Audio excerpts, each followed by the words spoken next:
Good evening. How are you? I hope you would be fine.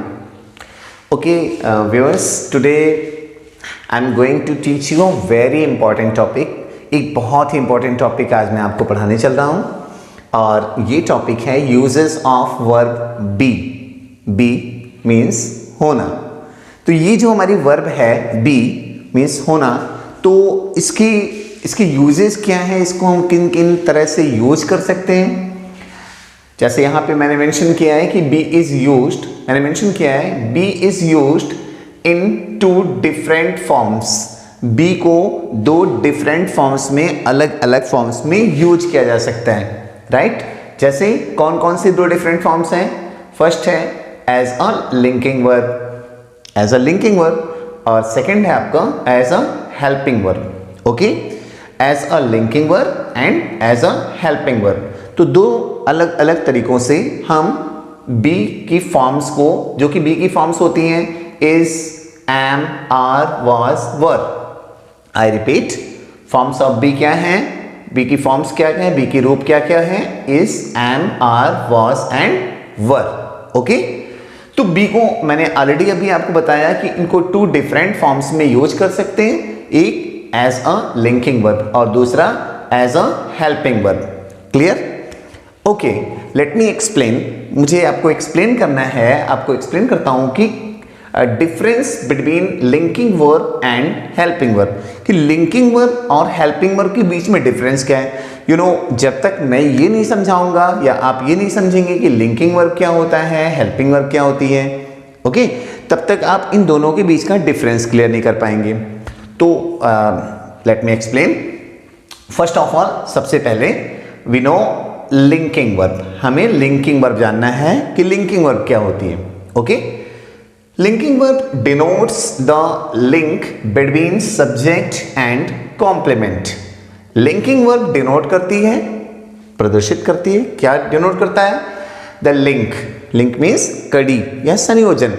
तो link को, जो कि कड़ी है, वो किसकी बिटवीन, किसके बीच? Subject and complement. सब्जेक्ट और कॉम्प्लीमेंट के बीच में जो एक लिंक है, उस लिंक को जो वर्ब इंडिकेट करती है, वही वर्ब क्या होती है? लिंकिंग वर्ब होती है. बाय नेम, जैसा नाम वैसा काम, है ना. तो ये देखना है कि linking verb means, linking verb का काम है लिंक बताना. वो लिंक किसके बीच बताना है? सब्जेक्ट एंड कॉम्प्लीमेंट के बीच में. Is that clear? ओके, अभी मैं एक एग्जांपल देता हूं. ओके, ये you can see I have written here, मैंने यहां पे लिखा है EG. You know what EG is? Okay, I tell you. EG means exempli gratia. Exempli gratia, EG. और ये लैटिन भाषा के शब्द हैं, लैटिन लैंग्वेज के वर्ड्स हैं ये, और उसी से एग्जाम्पली का E और ग्रेटिया का G लिया जाता है. EG means for example. For example, I am a student. इसमें यू नो आई आपका सब्जेक्ट है, एम आपकी लिंकिंग वर्ब है. ओके, और ये स्टूडेंट आपका सब्जेक्टिव कॉम्प्लीमेंट है. अब मैं आपका एक भ्रम यहाँ पे दूर करता हूँ. आपको मैं समझा दूँ कि स्टूडेंट्स को जनरली या तो ऐसे बता दिया जाता है या अपने आप से भी ये समझते हैं कि ये ऑब्जेक्ट है. जैसे यहाँ सेंटेंस में आई स्टूडेंट आपको दिख रहा है, तो लोग इसको ऑब्जेक्ट मान लेते हैं, but that is wrong. Okay, ये कॉन्सेप्ट रॉन्ग है. ये एक सब्जेक्टिव कॉम्प्लीमेंट होता है. सब्जेक्टिव कॉम्प्लीमेंट, आप लोग रिपीट करेंगे, सब्जेक्टिव कॉम्प्लीमेंट. ओके, आई ये आपका सब्जेक्ट है, am this is your linking verb. Okay, और आई स्टूडेंट आपका सब्जेक्टिव कॉम्प्लीमेंट है. सब्जेक्टिव कॉम्प्लीमेंट कैसे और ये लिंकिंग वर्ब कैसे? I tell you. देखिए, कॉम्प्लीमेंट टू टाइप्स के होते हैं, एक सब्जेक्टिव कॉम्प्लीमेंट, एक ऑब्जेक्टिव कॉम्प्लीमेंट. बट यहां पे मैं आपको सब्जेक्टिव कॉम्प्लीमेंट के बारे में ही समझाऊंगा.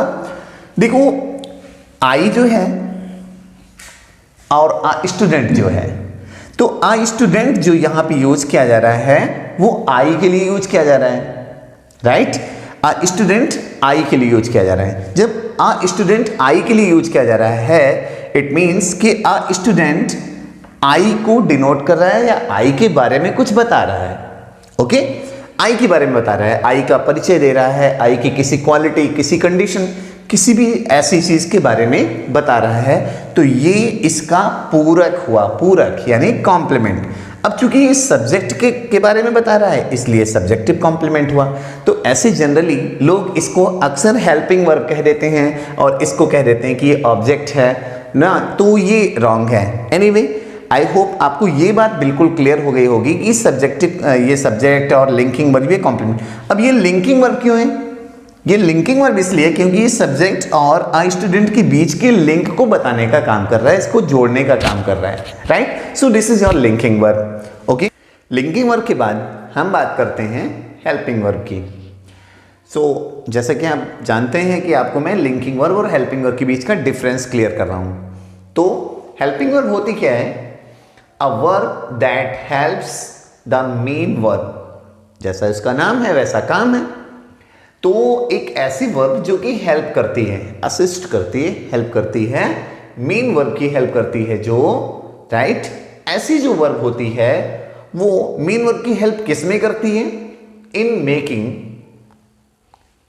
मेकिंग अ सेंटेंस, कोई सेंटेंस बनाने में, मींस सेंटेंस फॉर्मेशन में। Is that clear? आप रिपीट करेंगे, sentence formation, right. Sentence formation में जो मेन वर्ब की हेल्प करती है, ऐसी verb is known as helping verb. ऐसी वर्ब को हम क्या कहते हैं? हेल्पिंग वर्ब कहते हैं। ओके, तो अब यहां पर देखो लिंकिंग वर्ब क्या था? वो लिंक बताने का काम करता है सब्जेक्ट और सब्जेक्टिव कॉम्प्लीमेंट में, जबकि हेल्पिंग वर्ब क्या करती है? हेल्पिंग वर्ब मेन वर्ब की हेल्प करने का काम करती है सेंटेंस फॉर्मेशन में। Is that clear? अब यहां पे ये देख सकते हैं आप, इजी, इजी आप फुल फॉर्म बताइए। इजी, एग्जाम्पली ग्रेटिया, रिपीट करेंगे, एग्जाम्पली ग्रेटिया। ये कौन से लैंग्वेज से है? लैटिन लैंग्वेज से। कौन से language? Latin language. Latin language से इसको लिया गया है। इसका मतलब होता है फॉर एग्जाम्पल। ओके, तो आई एम प्लेइंग क्रिकेट, आपके सामने एक सेंटेंस है, आई एम प्लेइंग क्रिकेट। इसमें आई इज योर सब्जेक्ट, आई आपका सब्जेक्ट है, एम आपकी हेल्पिंग वर्ब है। हेल्पिंग वर्ब क्यों है? क्योंकि ये प्लेइंग जो कि मेन वर्ब है इसकी हेल्प कर रहा है। ओके, और क्रिकेट आपका ऑब्जेक्ट है। अब ये इसकी हेल्प कर रहा है, ये एम प्लेइंग की हेल्प कर रहा है। कैसे कर रहा है? चलिए मान लेते हैं हम एक सेंटेंस रखें, एम को यहां से हम रिमूव कर दें, हटा दें, और विदाउट एम यहां पे इस सेंटेंस को अगर रखें तो ये होगा आई प्लेइंग क्रिकेट। आपका सेंटेंस इनकम्प्लीट है, राइट। आपका सेंटेंस इनकम्प्लीट है। आप इसको प्रेजेंट कंटिन्यूअस टेंस का सेंटेंस बनाना चाहते हैं तो आप क्या करेंगे? किसी न किसी वर्ब की हेल्प लेनी पड़ेगी आपको। वो वर्ब की हेल्प से ही, उस वर्ब की हेल्प से ही वो वर्ब जब इस मेन वर्ब की हेल्प करेगी, राइट, तो ही जाकर के ये सेंटेंस आपका किसी टेंस में बनेगा। मींस मैंने एम अप्लाई किया अकॉर्डिंग टू सब्जेक्ट। ओके, तो एम अप्लाई किया। अब एम की हेल्प से, एम हेल्प कर रहा है प्लेइंग को, तो एम की हेल्प से ये सेंटेंस प्रेजेंट कंटिन्यूअस टेंस बना। मींस ये मेन वर्ब की हेल्प कर रहा है ना सेंटेंस फॉर्मेशन में, इसलिए ये आपकी हेल्पिंग वर्ब है। लिंकिंग वर्ब लिंक बताने का काम करता है, हेल्पिंग वर्ब हेल्प करने का काम करता है मेन वर्ब की। ये डिफरेंस है। तो मैंने आपको ये समझा दिया, आई एम श्योर आपको ये डिफरेंस बिल्कुल क्लियर हो गया होगा। इसके बाद हम बात करते हैं rules of using be. Be की जो फॉर्म्स हैं उनको यूज करने की क्या रूल्स हैं, तो मैं आपको क्लियर कर दूं कि बी की forms is, am, are, was, were ये होते हैं। तो उसमें से इज, एम और आर ये प्रेजेंट टेंस जिसको हम वर्तमान काल कहते हैं, है ना, तो उनमें यूज किया जाता है। जैसे है, हैं, हो, हूं, ऐसे लास्ट में सेंटेंस के एंड में आते हैं। तो वहां इसके लिए हमको ये यूज करना है, और होने की बात जहां पर करनी है मैं वहां पर मैं इसको यूज करूंगा। तो यहां पे देखेंगे रूल 1 है, फर्स्ट रूल है आपका कि अगर ऐसी कंडीशंस में आपका सब्जेक्ट आई है, सब्जेक्ट को और क्या कहते हैं? सब्जेक्ट को एजेंट भी कहते हैं, सब्जेक्ट को डूअर भी कहा जाता है। Doer, DOER, doer, DOER, doer means subject और एजेंट। ओके, तो आपका सब्जेक्ट अगर आई है तो आई के अकॉर्डिंग अब इज एम या आर में से जिसको भी हमें यूज करना है वो चाहे as a linking verb use होगा या as a helping verb use होगा, राइट। उसको देखना है दोनों में सेम होना है, means as a linking verb as a helping verb दोनों कंडीशन में सेम वर्ब होगी। तो आई के अकॉर्डिंग आपकी लिंकिंग वर्ब या हेल्पिंग वर्ब एम होगी, ओके। बट अब इस पे आइए, जैसे सपोज आपको कहना है कि मैं एक अध्यापक हूं तो मैं कहूंगा I am a teacher, simple. आपको कहना है मैं एक स्टूडेंट हूं तो आप कहेंगे आई एम अ स्टूडेंट, आप होने की बात कर रहे हैं, राइट। आपको कहना है मैं गरीब हूं तो आप बोलेंगे आई एम पुअर, ओके। मैं बहुत गरीब हूं, आई एम वेरी पुअर। मैं अमीर हूं, I am rich, right. I am rich, मैं बहुत अमीर हूं, I am very rich, okay. चलिए यहां पर आते हैं। आपका सब्जेक्ट अगर ही है, आपका सब्जेक्ट अगर शी है, इट है एंड सिंगुलर नाउन्स में से कुछ भी होगा जो सिंगल को इंडिकेट करे वो सिंगुलर नाउन। ये चीजें अगर एज अ सब्जेक्ट होती हैं तो इन कंडीशंस में आपकी जो लिंकिंग वर्ब या आपकी हेल्पिंग वर्ब है वो होगी इज, ओके। आपकी लिंकिंग वर्ब या आपकी हेल्पिंग वर्ब इज होगी। किन कंडीशंस में आपकी लिंकिंग वर्ब या हेल्पिंग वर्ब इज होगी? जब आपके सब्जेक्ट्स में से ये इनमें से कुछ भी होगा, मींस ही, शी, इट या फिर कोई भी सिंगुलर नाउन्स होंगे तो आपका हेल्पिंग वर्ब या लिंकिंग वर्ब आपकी इज होगी। Is that clear? अब जैसे कहना है, सपोज कहना है कि वो अमीर है, चलो अमीर की बात करते हैं, गरीब होने के बारे में नहीं सोचना है, ठीक है। वो अमीर है, ही इज रिच, तो ही के अकॉर्डिंग आपने इज यूज किया, राइट। अभी as a linking verb use कर रहे हैं हम यहां पे, ठीक है। He is rich, okay. आपको कहना है वो शक्तिशाली है तो आप कहेंगे ही इज पावरफुल। बट अगर ये किसी लेडी के सेंस में, किसी महिला के सेंस में हम लेते हैं कि वो ताकतवर है तो हम कहेंगे शी इज पावरफुल, तब शी के साथ हमको इज लगाना है, राइट। और कोई भी चीज है, सपोज कि वो स्ट्रांग है तो it is strong, it is strong. और कोई सिंगुलर नाउन है, ओके, कोई सिंगुलर नाउन है और उसके बारे में आप कुछ कहना चाहेंगे तो भी आपको इस अप्लाई करना होगा। सिंगुलर नाउन जैसे हमें ये कहना है कि रमेश कमजोर है, किसी का नाम हमने ले लिया यूं ही, तो रमेश कमजोर है तो हम क्या कहेंगे? रमेश सिंगुलर नाउन है, एक है ना, तो रमेश इज वीक। इस तरह से हमने सिंगुलर नाउन के साथ इज यूज किया। इसके बाद हम लोग बात करेंगे यहां पे रूल थर्ड पे, आपका सब्जेक्ट है we, you, they and plural nouns. आपका सब्जेक्ट अगर वी है, यू है, दे है, प्लूरल नाउन्स हैं तो इन कंडीशंस में आपकी लिंकिंग वर्ब या आपकी हेल्पिंग वर्ब होगी आर, राइट। जैसे आपको कहना है कि हम बुद्धिमान हैं तो आप कहेंगे we are wise, we are wise, हम बुद्धिमान हैं। आपको कहना है तुम बुद्धिमान हो तो कहेंगे यू आर वाइज। आपको कहना है वे बुद्धिमान हैं तो आप कहेंगे दे आर वाइज, ओके। और आपको किसी का नाम लेना है लेकिन सिंगुलर नहीं, एक नहीं, दो या दो से ज्यादा, टू और मोर देन टू। ऐसी कंडीशंस में जब भी कोई भी नाउन्स आपको मिलते हैं तो वो प्लूरल नाउन्स होते हैं। तो जैसे हमें कहना है कि ये स्टूडेंट्स इंटेलिजेंट है, समझदार हैं, तो आप कहेंगे दीज स्टूडेंट्स, आपका प्लूरल सब्जेक्ट हो गया, these students are, these students plural noun और इसके बाद आपका लिंकिंग वर्ब आपने यूज करी यहां पे are, these students are intelligent, okay. तो इस तरह से आपने इस एम और आर के यूजेस को बहुत अच्छे तरीके से समझा होगा, आप इन पर एक्सरसाइज भी करेंगे।